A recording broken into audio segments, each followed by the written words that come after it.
মাগুরায় শিশু ধর্ষণ মামলার প্রধান আসামি হিটু শেখকে ৭ দিন এবং বাকি ৩ আসামি বোনের স্বামী, শাশুড়ি ও ভাসুরের ৫ দিন করে রিমান্ড মঞ্জুর করেছেন আদালত। আসামিদের নিরাপত্তা নিয়ে শঙ্কা থাকায় মামলার শুনানি হয় মধ্যরাতে।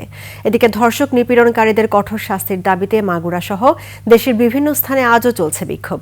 প্রতিনিধিদের তথ্যচিত্রে ডেস্ক রিপোর্ট।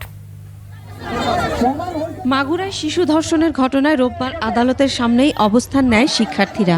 নিরাপত্তা নিয়ে শঙ্কা থাকায় আসামিদের দিনে আদালতে হাজির করতে পারেনি পুলিশ। পরিস্থিতি বিবেচনায় রোববার মধ্যরাতে রিমান্ড আবেদনের শুনানি করেন আদালত। Magura chief judicial magistrate Abdul মতিনের আদালতে আসামিদের হাজির করে জিজ্ঞাসাবাদের আবেদন করা হয়। এ সময় রাষ্ট্রপক্ষের শুনানি শেষে আসামিদের আত্মপক্ষ সমর্থনের সুযোগ দেন আদালত। উভয় পক্ষের বক্তব্য শেষে রিমান্ড মঞ্জুর করা হয়। তবে পূর্ব ঘোষণা অনুযায়ী আসামি পক্ষে কোনো আইনজীবী দাঁড়াতে দেয়া হয়নি।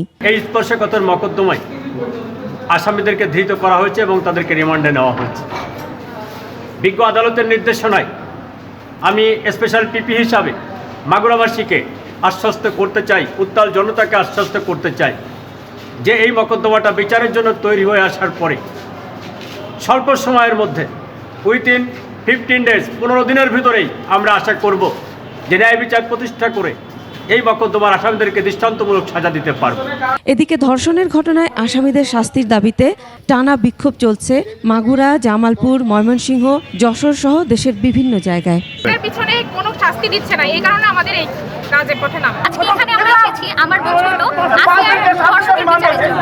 আমি একজন নারী হয়ে আজকে খুবই লজ্জিত। বৃহস্পতিবার মাগুরায় ধর্ষণের শিকার শিশুটি ঢাকা সিএমএইচে চিকিৎসাধীন।